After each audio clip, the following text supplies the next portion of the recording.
So we have Stephen Wonderboy Thompson, minus 230 favorite with a plus 90 comeback for number 10. Remember the name, Belal Muhammad. AJ, why is this fight taking place? And the reason why I ask you is, yes, Thompson, he just lost against Gilbert Burns, right? But who did he beat before that? So he lost against Darren Till. He beats Anthony Pettis. He lost against Darren Till. He gets knocked out by Anthony Pettis, He beats Vicente Luque. He beats Jeff Neal, and then he loses against Gilbert Burns, right? So you're like, okay, you're in that middle of the pack. You're going to have to fight somebody. Most likely, you're just going to have to fight Belal Muhammad. It just kind of is what it is, right? But what makes this fight any different than the Vicente Luque fight? If anything, I think Vicente Luque is a better version of Belal Muhammad. So this is just Vicente Luque fight 2.0. And we already saw Thompson basically be too much and pick apart Vicente Luque over the course of 3 rounds. So much love for my man, remember the name. I think Belal Muhammad is a great talent. I think he got done very dirty in that Leon Edwards fight. I think a rematch should have taken place because dude got his eye poked in halfway through his fucking brain. But at the end of the day, this is a win. I think this is just this might be the UFC doing a favor for Belal Muhammad, saying, we're giving you the shot, buddy. Now you get Stephen Thompson. We gave you number 3. Now you get number 5. But for Stephen Thompson, I don't know what this fight does for him. So that's the only reason why I'm a little confused. This is more, I think, him saying, I just want to be active. So just give me somebody and I'll fight. Do you agree with that sentiment? I agree 100%, man. I think if anything, this fight is solidifying Stephen Thompson as that gatekeeper. If not solidifying, slipping him into that role of like, all right, dog, now you got to fight. You know, you had a couple really good wins, a couple losses. Yeah. You lost that one to Burns. You're kind of in the back of the pack now. You need to get a couple more to maybe even have another shot. But it's really solidifying him into that gatekeeper position. And you know, he has a tough opponent against him, man. No disrespect to Belal Muhammad, but I agree with you with that Vicente Luque output. If this goes to points, if this goes to decision, that's Stephen Wonderboy Thompson's game, but that's also Belal Muhammad's game. He's very much a pressure style fighter, going to keep popping the 1s and 2s, and you just can't do it against a guy that is literally the pinnacle of karate style striking. And like I said, no disrespect to remember the name Belal Muhammad, but I don't really see as much promise or as much prowess that Belal Muhammad can have going forward. If he takes Stephen Wonderboy Thompson down and controls him, then that'd be crazy to see because not a lot of people can do that. Not a lot, man. And this is a really big litmus test for Belal Muhammad coming forward because if he can get this done, huge implications. He's going to be jumping right up. Yeah. But what does it hold for Stephen Thompson? Not really much besides not losing what you have, which I mean, it can be a good thing, you know, not losing what's already yours. It's a good motivation to fight, but at the same point, you don't really have much to gain.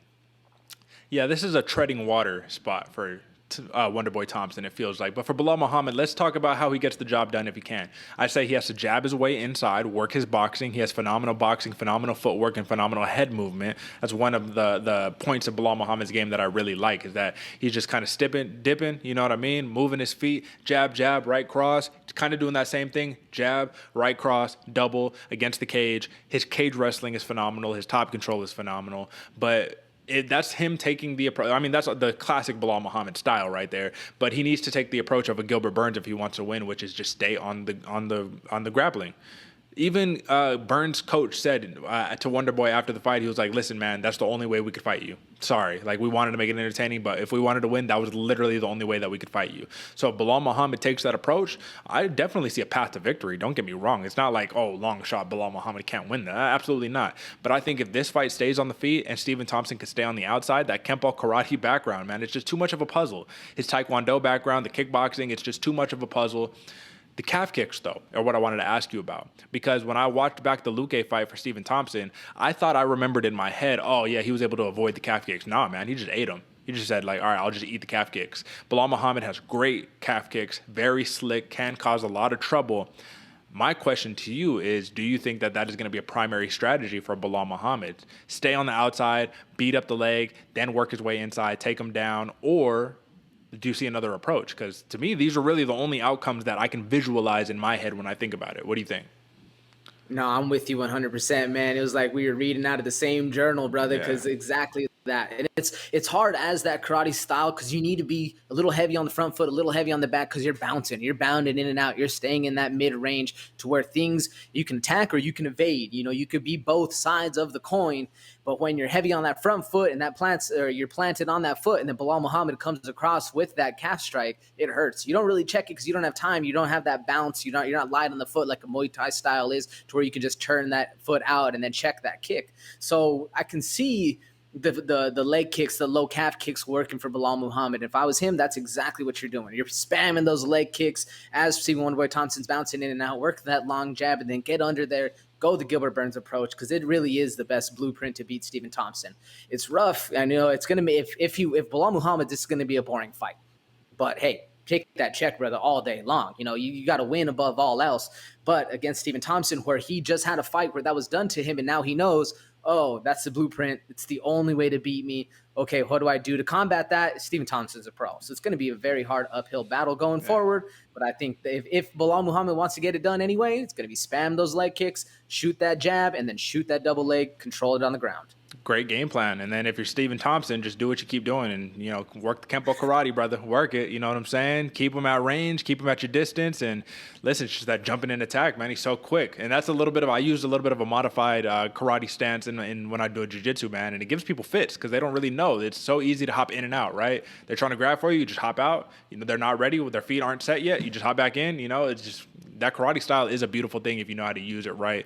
And for Stephen Thompson, I do just want to point out he's only been knocked out once in his career. He has a massively underrated chin. I think his chin is one of the best attributes that he has because Vicente Luque rocked his ass a couple times. And Vicente Luque, he had to walk through some shots in order to give some shots. So Belal Muhammad's probably going to have to do the same thing. If there's anyone that can get it done, AJ, I'm not going to lie. I think Belal Muhammad is cut from the cloth of fighters that can get the job done against Stephen Thompson.